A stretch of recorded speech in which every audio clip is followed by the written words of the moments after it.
Good morning, student. In this video lecture, we will start a new concept, solution of homogeneous linear partial differential equation with constant coefficient. So let's see the procedure how to solve homogeneous linear partial differential equation. The partial differential equation of the form a0 del nz upon del x raised to power n plus a1 del nz upon del x raised to power n minus 1 del y plus a2 del nz upon del x raised to power n minus 2 del y square plus and so on plus an del nz upon del y raised to power n is equal to f of x comma y, where a0 a1 a2 dash dash an are constant, is called homogeneous linear partial differential equation with constant coefficient. इस type की जो partial differential equation होती है जिसमें हर terms की जो order होती है वो सेम होती है, इसलिए इसको होमोजीनियस बोलते हैं. ये हर टर्म्स में जो है डिफरेंशिएशन का जो पार्शियल डिफरेंशिएशन का जो ऑर्डर है वो सेम है. यहाँ पे ऑर्डर n है, यहाँ पे भी ऑर्डर n है, यहाँ पे भी ऑर्डर n है, और हर टर्म में जो है ऑर्डर कितनी है, n है. तो इसको बोलेंगे आप ऑफ ऑर्डर n. ठीक है. अब एक चीज ध्यान रखना है कि ऑर्डर तो सेम रहेगा और जो कोफिशिएंट रहेगा, कोफिशिएंट ये जो a0 a1 a2 ये सारे के सारे कांस्टेंट रहेंगे. कोफिशिएंट कांस्टेंट होना चाहिए तभी आप इसका सॉल्यूशन जो है वो इस तरह से कर सकेंगे. तो और इक्वल टू के बाद जो है वो फंक्शन ऑफ x, y रहेगा. कोई भी फंक्शंस रहेगा, exponential function, trigonometric function, algebraic function, x और y के फंक्शंस रहेंगे. तो इस टाइप की पार्शियल डिफरेंशियल इक्वेशन को बोलेंगे homogeneous linear partial differential equation. उसके बाद इसका solution, the solution of homogeneous linear partial differential equation is defined as capital Z. ये Z क्या है? Z है यहाँ पे डिपेंडेंट वेरिएबल. जो पार्शियल डिफरेंशियल इक्वेशन में डिपेंडेंट वेरिएबल है Z is equal to CF plus PI. CF means complementary function, PI means particular integral. तो homogeneous linear partial differential equation का जो सॉल्यूशन होता है वो दो पार्ट पे डिपेंड करता है, एक कॉम्प्लीमेंट्री फंक्शन और दूसरा पर्टिकुलर इंटीग्रल. मतलब आपको अगर homogeneous partial differential equation solve करना है तो आपको दो चीज कैलकुलेट करना पड़ेगा, कॉम्प्लीमेंट्री फंक्शन और पर्टिकुलर इंटीग्रल कैलकुलेट करना पड़ेगा. अब ये मेथड अपने को सीखना है कि कॉम्प्लीमेंट्री फंक्शन कैसे कैलकुलेट करते हैं और पर्टिकुलर इंटीग्रल कैसे कैलकुलेट करते हैं. एक चीज और ध्यान रखना है कि if f of x, y is equal to 0, f of x, y क्या है? Right hand side of partial differential equation. Right hand side of partial differential equation अगर 0 रहेगा तो सॉल्यूशन जो रहेगा वो ओनली CF रहेगा, PI नहीं रहेगा. तो राइट हैंड साइड में अगर नॉट इक्वल टू 0 है तो सॉल्यूशन CF प्लस PI, और राइट हैंड साइड में अगर 0 है तो सॉल्यूशन ओनली CF रहेगा. तो अब इसके मेथड देखते हैं कि किस तरह से जो है कॉम्प्लीमेंट्री फंक्शन कैलकुलेट करते हैं, किस तरह से पर्टिकुलर इंटीग्रल कैलकुलेट करते हैं. इसके कुल केसेस है, जो इंपॉर्टेंट केसेस है CF के जो है वो 2 केसेस है और PI के जो है वो 3 केसेस है. तो CF के केसेस में एक साथ आपको बता दे रहा हूं और PI के केसेस 1 बाय 1 जो है सॉल्व करेंगे. एक केस पहले मैं बताऊंगा और फिर उसके एग्जांपल सॉल्व करेंगे, फिर दूसरा केस बताऊंगा, फिर उसके एग्जांपल सॉल्व करेंगे और फिर तीसरे केस के एग्जांपल सॉल्व करेंगे. तो पहले method of finding CF.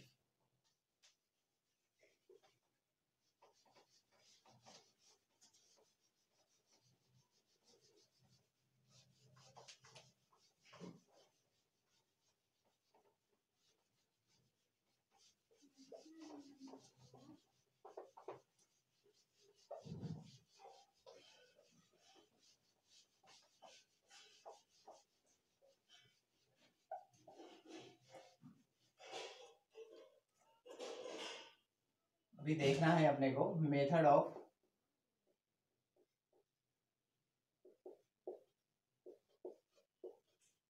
Finding CF.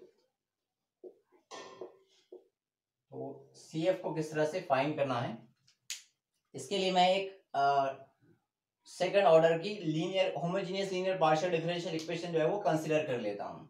ठीक है. Consider the partial differential equation. Consider the partial differential equation a0 del 2 z divided by del x square plus a1 del 2 z divided by del x del y plus a3 del 2 z divided by del y square is equal to function of x comma Y.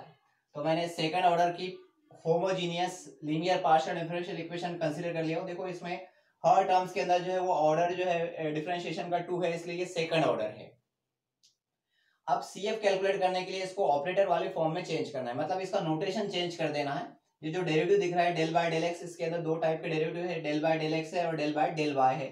Del by del x है और del by del Y है, तो दोनों को मैं notation दे देता हूँ।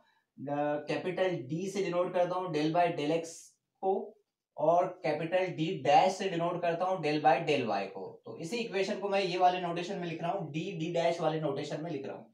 तो किस तरह से बनेगी, ए जीरो यहाँ पे del two upon del x square है, मतलब डेल बाय डेल एक्स का सेकंड ऑर्डर है, तो यहाँ पे लिखेंगे डी स्क्वायर और जेड, उसके बाद प्लस A1, यहाँ पे देखेंगे डेल बाय डेल एक्स और del by del y, del by del x और डेल बाय डेल वाई, मतलब ये डिनोमिनेटर के अंदर डेल बाय डेल एक्स है तो डी आएगा, डेल बाय डेल वाई तो डी डैश आएगा, तो डी और डी डैश और आगे जेड प्लस A3, यहाँ से del by del y square है तो यहाँ पे आएगा D dash square z is equal to function of x comma Y. इस तरह से जो है ये ऑपरेटर वाले फॉर्म में चेंज करेंगे, डी डैश वाले फॉर्म में चेंज करेंगे।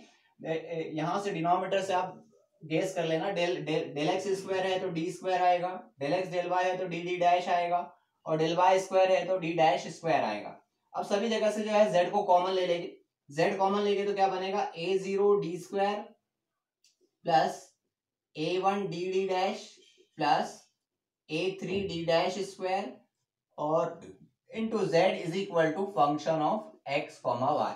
इस तरह से इस इक्वेशन को ऑपरेटर वाले फॉर्म में ऐसे रिड्यूस करना है, इस सभी जगह से जेड को यहां से कॉमन लेना है। अब ये वाला जो पार्ट दिख रहा है आपको जेड का कोफिशिएंट, ये वाला पार्ट, इस पार्ट के अंदर आपको डी की जगह m, मतलब आपको इस तरह से रखना है, डी के पोजीशन पे स्मॉल m और डी डैश की जगह पे 1, और इसको इक्वेट करना है 0 से। तो जो नई इक्वेशन बनेगी वो उस इक्वेशन को बोलेंगे ऑक्सिलरी इक्वेशन, ठीक है। तो to find auxiliary equation put d is equal to m and d dash is equal to 1, तो वी गेट a0, देखो यहाँ d स्क्वायर है तो d की जगह m रखना है तो m square plus a1 d d dash है तो d की जगह रखेंगे m और डैश d डैश की जगह 1 रखने की जरूरत नहीं, मल्टीपल में m आंसर आ जाएगा, प्लस a3 यहाँ पे 1 रखेंगे, 1 स्क्वायर 1 ही होता है, और इसको इक्वेट करेंगे 0 से। ये जो z का कोफिशिएंट है इसमें d की जगह आपको m पुट करना है और d डैश की जगह 1 रखना है और इक्वल टू 0 करना है। तो ये जो इक्वेशन बनी, इस इक्वेशन को बोलते हैं ऑक्सिलरी इक्वेशन,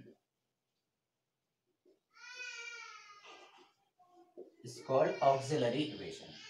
तो ये आ गई आपकी ऑक्सिलरी इक्वेशन, बहुत आसान है कैलकुलेट करना। पहले जो डेरिवेटिव दिख रहा है उसको डी डी डैश वाले फॉर्म में चेंज करो, फिर जो z का कोफिशिएंट है उसकी जगह d की जगह m और d डैश की जगह 1 रखो और इक्वेट करो 0 से, तो इस इक्वेशन को बोलेंगे ऑक्सिलरी इक्वेशन। और ये ऑक्सिलरी इक्वेशन के आपको रूट्स कैलकुलेट करना है। ये क्वाड्रेटिक इक्वेशन है तो 2 रूट्स आएंगे। अगर पार्शियल डिफरेंशियल इक्वेशन जो है वो 3 ऑर्डर वाली होगी तो क्यूबिक इक्वेशन बनेगी, 4 ऑर्डर वाली होंगी तो 4th ऑर्डर वाली इक्वेशन बनेगी, इस तरह से। अभी फिलहाल ये क्वाड्रेटिक इक्वेशन है तो इसके 2 रूट्स आएंगे, तो मैं 2 रूट्स इसके सपोज कर लेता हूं। Let m1 and m2 are roots of auxiliary equation. मैंने सपोज कर लिया कि m1 और m2 जो है वो ऑक्सिलरी इक्वेशन के रूट्स है। अब ये m1 और m2 के नेचर पे आपको CF की वैल्यू लिखना है। m1 और m2 के नेचर पे मतलब रियल है, रियल और डिफरेंट है, रियल और सेम है, तो ऐसे 2 केस आएंगे इसके। तो 1 बाय 1 देखेंगे दोनों केसेस। पहले केस 1,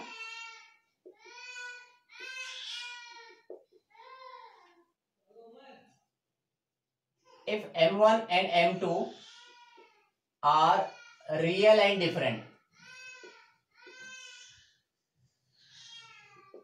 अगर m1 और m2 रियल एंड डिफरेंट है तो उस कंडीशन में आपको CF का जो स्ट्रक्चर है वो ऐसा रहेगा, CF is equal to phi1 y plus m1x plus phi2 y plus m2x। तो ये स्ट्रक्चर आपको याद रखना है। यहाँ पे सिर्फ आपको m1 और m2 की वैल्यू पुट करना है, बाकी स्ट्रक्चर पूरा एज इट इज रहेगा। यहाँ पे m1 की जगह m1 आएगा, m2 की जगह m2 की वैल्यू आएगी बस, राइट है।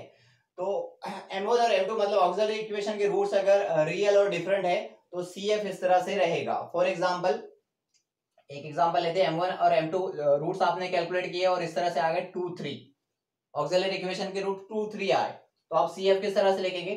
CF इज इक्वल टू हो जाएगा phi 1 y plus 2x plus phi 2 y plus 3x, इस तरह से। और अगर क्यूबिक इक्वेशन है, 3 रूट्स है, आगे 4 भी उसका रूट्स है, तो plus phi 3 y plus 4x, इस तरह से आपको CF लिखना है। तो ये तो हो गया एक केस। उसके बाद सेकंड केस में m1 और m2 जो है वो केस 2। अच्छा, इसमें रियल और इमेजिनरी दोनों चल जाएंगे, ऐसा कोई जरूरी नहीं है, इमेजिनरी भी रूट्स अगर है तो भी चल जाएगा इसके अंदर, ठीक है। इमेजिनरी रूट्स के लिए कोई अलग से केस नहीं है, रियल और ऑब्लिक करके मैं इसको लिख देता हूं इमेजिनरी एंड डिफरेंट, दोनों के लिए सेम जो है वो केस रहेगा। केस नंबर 2 है if m1 and m2 are real oblique imaginary and same. बस आपको डिफरेंट और सेम पर दो केसेस याद रखना है, डिफरेंट के लिए और सेम के लिए। रूट चाहे रियल रहे चाहे इमेजिनरी रहे उससे कोई मतलब नहीं है, केसेस सेम रहेगा। तो CF इज इक्वल टू हो जाएगा आपके पास phi 1, अब सेम बोले तो किस तरह से आएगा? m1 is equal to m2 is equal to, suppose m आ गया, दोनों की वैल्यू m है, ठीक है। तो CF कैसे लिखेंगे? phi 1 y plus mx plus x into phi 2 y plus mx।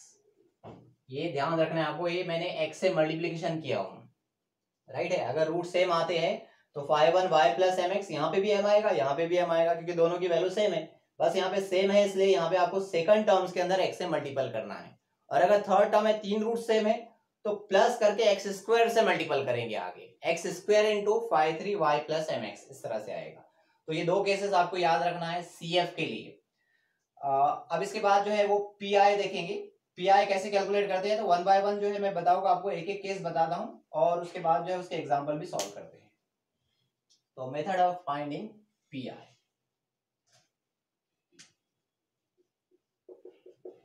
अब इसमें भी सेम जो है इस तरह से, ये पार्शियल डिफरेंशियल इक्वेशन लिए, ये तो CF के लिए आप सॉल्व ही करेंगे यहां तक, राइट है। CF के लिए जो है यहां तक क्या आप ये प्रोसेस करेंगे, तो डबल से करने की जरूरत नहीं है आपको। अब मैं इसके नीचे जो है PI का जनरल फॉर्मूला लिखता हूं। इस इक्वेशन से आप PI का फॉर्मूला क्या बनाएंगे? PI इज इक्वल टू होता है 1 अपॉन ये कोफिशिएंट ऑफ Z, ये जो डी डैश वाला जो पोर्शन दिख रहा है पूरा का पूरा डिनोमिनेटर में रहेगा, A0 d square plus A1 D dash plus A3 D dash square और into right hand side of differential equation. Right hand side of differential equation क्या है? f of x, y। तो ये हो गया आपका PI का जनरल फॉर्मूला। आसान है, z का कोफिशिएंट 1 अपॉन z का कोफिशिएंट और मल्टीपल में right hand side of partial differential equation. तो ये PI का फॉर्मूला है। अब एक चीज ध्यान में रखेंगे, मैंने स्टार्टिंग में बताया हूं कि right hand side of partial differential equation अगर 0 है तो उसका सोल्यूशन जो रहेगा ओनली CF रहेगा। तो देखो यहाँ पे right hand side of differential equation अगर 0 है, यहाँ 0 रखेंगे तो 0 multiple something, PI is equal to कितना हो जाएगा? 0। तो PI कैलकुलेट करने की जरूरत ही नहीं रहेगी, राइट है। तो PI के जो केसेस बनते हैं वो right hand side of partial differential equation मतलब f ऑफ x, y के नेचर पे बनते हैं। f ऑफ x, y का नेचर कैसा है? एक्सपोनेंशियल है, ट्रिग्नोमेट्रिक है, राइट है। तो अलग अलग केसेस इसके ऊपर बनेंगे, तो मैं 1 बाय 1 जो है आपको बताता हूं। पहला केस जो है देखेंगे, केस नंबर 1।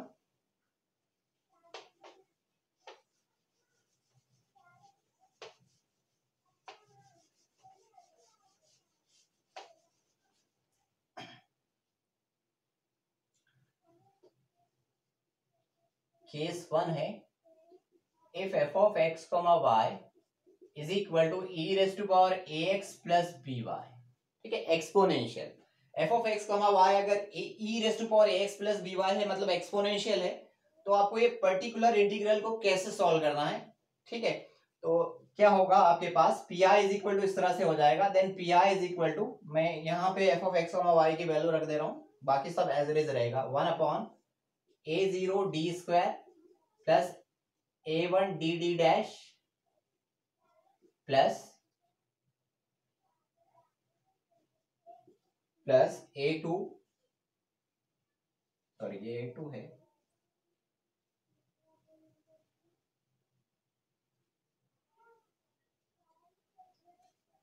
a2 d डैश² इंटू राइट हैंड साइड ये है e raise to ax plus by। देखो कैसे सॉल्व करेंगे, यहाँ पे आपको d की वैल्यू याद रखना है, d इज इक्वल टू रखना है a और d dash is equal to रखना है b। ये a और b मैंने कहां से लाया, a और b ये e की पावर में x का कोफिशिएंट a है और y का कोफिशिएंट b है, मतलब d के पोजीशन पे आपको x का कोफिशिएंट और d डैश के पोजीशन पे आपको y का कोफिशिएंट रखना है।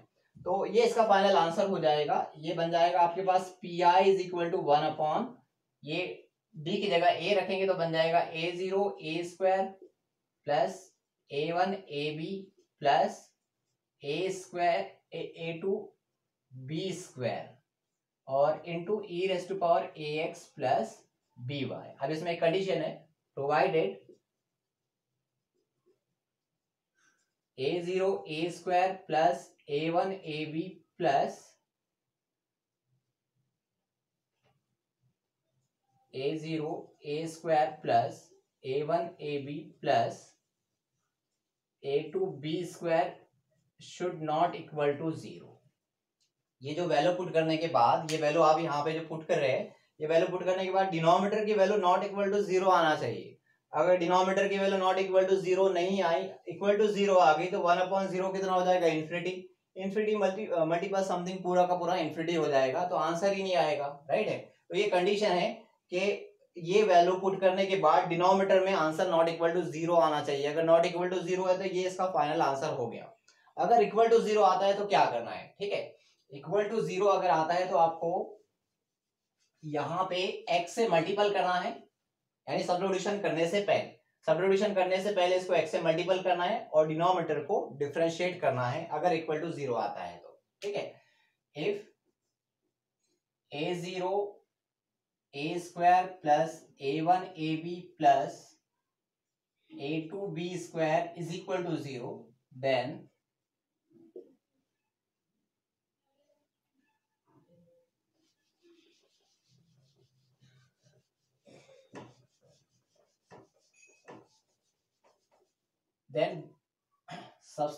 multiply by x in numerator and differentiate denominator with respect to capital D, ठीक है।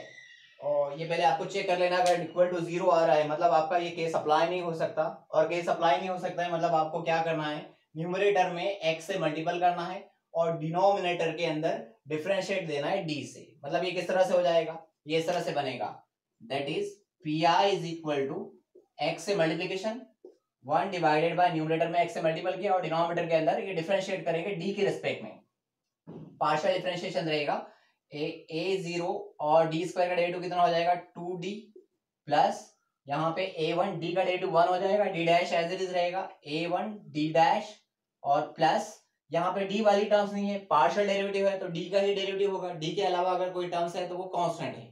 तो लास्ट वाले टर्म में d नहीं है मतलब इसका डेरिवेटिव कितना हो जाएगा 0 और इनटू मल्टीप्लिकेशन में क्या आएगा e raise to power ax plus by। और फिर सेम प्रोसेस करना है आपको, यहाँ पे d की जगह a रखना है, d डैश की जगह जो है b रखना है, और अगर नॉट इक्वल टू 0 आ जाता है तो ये इसका फाइनल आंसर होगा, और अगर इक्वल टू 0 आता है तो फिर से x से मल्टीपल करना है और फिर से ये वाली टर्म्स को डिफरेंशिएट देना है। तो ये प्रोसेस है, केस नंबर 1 है पी आई का। पी आई इस तरह से सॉल्व करते हैं, मैं एग्जांपल लेके आपको ये एक्सप्लेन करता हूँ कैसे कैलकुलेट करते हैं पी आई। देखते हैं example number 1।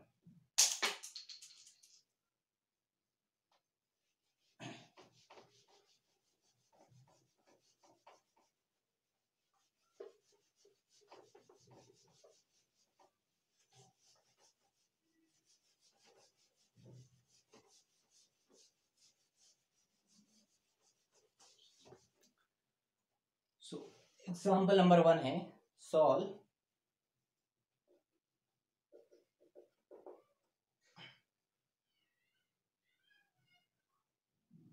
del 3 z divided by del x cube minus 4 del 3 z divided by del x square del y plus 5 del 3 z divided by del x del y square minus 2 del 3 z divided by del y cube is equal to e raised to power x plus y। तो इसको solve करना है। अब ये observe करेंगे तो homogeneous partial differential equation है। सब डिफरेंशिएशन हर टर्म में डिफरेंशिएशन की जो डिग्री है वो 3 है। देखो यहाँ 3 है, यहाँ 3 है, यहाँ भी 3 है, यहाँ भी 3 है। ठीक है, तो इसका जो सोल्यूशन रहेगा, सोल्यूशन इसका क्या रहेगा, CF प्लस PI रहेगा। राइट है, तो सॉल्व करते हैं इसको। सोल्यूशन पहले इसको डी डैश वाले फॉर्म में चेंज करना है, तो डी डैश वाले फॉर्म में चेंज कर दो इसको।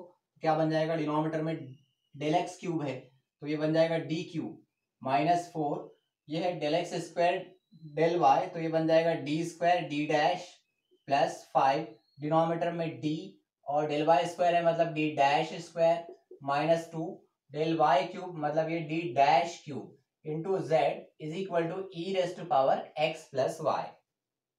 ठीक है, अब ऑक्सिलरी इक्वेशन कैलकुलेट करेंगे। ऑक्सिलरी इक्वेशन कैलकुलेट करने के लिए आपको डी की जगह m रखना है और डी डैश की जगह 1 रखना है और इक्वल टू 0 करना है। तो क्या बनेगा, ये d की जगह पे m रखेंगे तो बन जाएगा m cube minus 4m square, d dash की जगह 1 प्लस 5m माइनस 2 और इक्वल टू करना है 0 और इसको बोलेंगे auxiliary equation, is called auxiliary equation. ठीक है, ये ऑक्सिलरी इक्वेशन की आपको क्या करना है, रूट्स कैलकुलेट करना है। तो इसके टोटल 3 रूट्स आएंगे। आप कैसे से इसको आसानी से सॉल्व कर सकते हैं, क्यूबिक इक्वेशन है तो इसके जो रूट्स है मैं ऑलरेडी कैलकुलेट किया हूं। इसके रूट्स आते हैं 2, 1, 1। राइट है, ये 2, 1, 1 इसके रूट्स है। अब अगर देखेंगे तो रूट जो है वो कैसे है, 2 जो है वो 2 है, उसके बाद ये 1 है मतलब डिफरेंट है और आगे सेम भी है, मतलब CF के दोनों केसेस आपको एक साथ अप्लाई करना है। तो CF क्या बन जाएगा, CF इज इक्वल टू पहले ये 2 के लिए राइट है 5 y plus 2x plus, right है। अब ये 1 1 के लिए लिख रहा हूं मैं, 5 1 तो लिख लिया मैंने, अब 5 2 और 5 3 लिखूंगा। 5 2 y प्लस x प्लस, क्योंकि 1 1 सेम है इसलिए यहाँ पे x से मल्टीपल करना है, x 5 3 y प्लस x। इस तरह से जो है इसके CF लिखेंगे, ये CF इसकी वैल्यू हो गई। राइट है, देखो मैंने 2 जो है डिफरेंट था, 2 के लिए पहले लिख लिया, फिर ये 1 1 के लिए मैंने ऐड करके लिखा हूं आगे 5 2 y प्लस x। ये x का कोएफिशिएंट 1 है क्योंकि रूट्स 1 है, अगर यहाँ पे 1 की जगह समथिंग डिफरेंट होता तो x का कोएफिशिएंट भी वही आता। राइट है, तो 5 2 y प्लस x प्लस ये x से क्यों मल्टीपल किया, क्योंकि रूट्स कैसे हैं, सेम है, 5 3 y प्लस x, तो ये बन गया इसका CF। अब आपको कैलकुलेट करना है PI, तो पहले PI का फॉर्मूला लिख लेते हैं। PI इज इक्वल टू क्या बनेगा, ये d वाली equation 1 upon d cube minus 4d square d dash plus 5 d dash square minus 2 d dash cube into right hand side of partial differential equation e raise to power x plus y। ठीक है, अब यहाँ पे आपको value रखना है, case number 1 है, ये right hand side of partial differential equation exponential terms है मतलब केस 1 है। और केस 1 को कैसे सॉल्व करते हैं, d की जगह पे रखते हैं x का कोएफिशिएंट, ये e के पावर में x का कोएफिशिएंट 1 है, और d डैश की जगह रखते हैं y का कोएफिशिएंट, ये y का कोएफिशिएंट भी 1 है। राइट है, तो d इज इक्वल टू 1 आया, d dash is equal to भी 1 आया। तो पहले चेक कर लेना है आपको d इज इक्वल टू 1 और d dash is equal to 1 यहाँ पे रखने पर आंसर 0 आता है क्या, 0 आता है तो आपको सब्स्टिट्यूट नहीं करना है। राइट है, और अगर नॉन जीरो आंसर आता है तो ये आपका फाइनल आंसर हो गया। चेक करेंगे, d की जगह 1 और d डैश की जगह 1, तो ये हो जाएगा 1 minus 4 minus 3 minus 3 plus 5 2 2 minus 2 0। d और d डैश की जगह अगर 1 1 रखेंगे तो आंसर डिनोमिनेटर में कैसा आ रहा है, 0 आ रहा है। तो आपको सब्स्टिट्यूशन नहीं करना है, सब्स्टिट्यूशन की जगह आपको x से मल्टीपल और डिनोमिनेटर को differentiate, partial differentiation with respect to d से। ठीक है,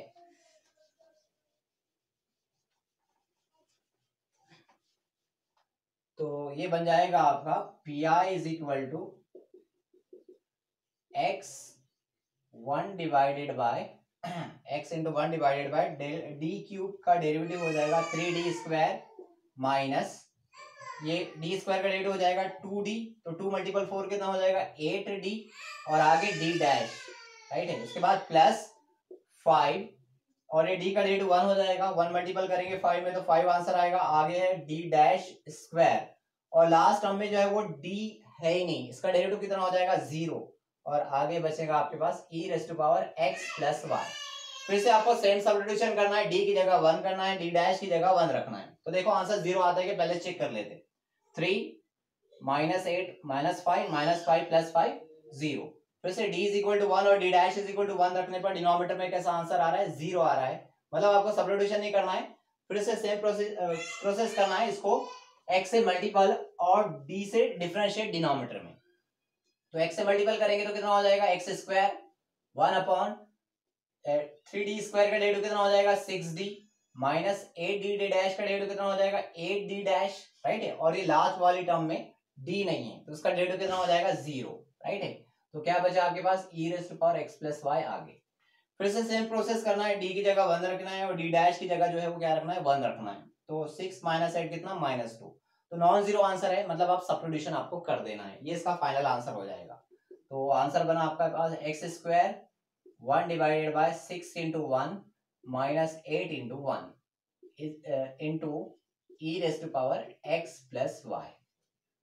अब ये कितना हो गया -2, तो 1 अपॉन -2 दैट इज आंसर आया आपके पास -1/2 x square e raise to power x plus y. तो ये इसका पी आई का फाइनल आंसर। अब फाइनल सोल्यूशन लिखना है। फाइनल सोल्यूशन क्या है आपके पास, सोल्यूशन है आपके पास z is equal to C F plus P I, right है। तो z is equal to C F की वैल्यू, ये सी एफ की वैल्यू प्लस आगे पी आई, तो P I is equal to कितना है -1/2 x square e raise to power x plus y. तो ये इसका कंप्लीट सोल्यूशन होगा। पी आई जो है वो आपको इस तरह से कैलकुलेट करना पड़ेगा, ठीक है। तो होमोजेनियस पार्शियल डिफरेंशियल इक्वेशन मतलब सीएफ और पीआई कैलकुलेट करना। सीएफ के लिए जो है वो 2 केसेस याद रखना है, डिफरेंट और सेम के लिए, और पीआई जो है वो पीआई का भी हमने एक केस देखे हैं और अगले वीडियो में जो है वो सेकंड केस देखेंगे, ठीक है।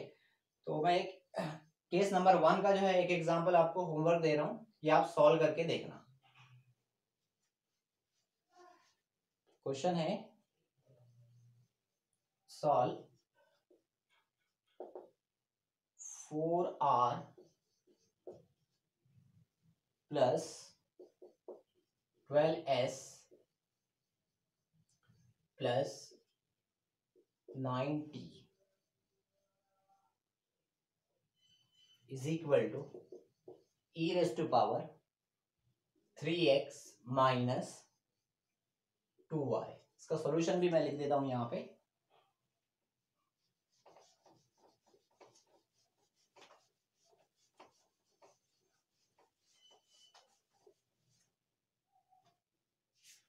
इसका सॉल्यूशन है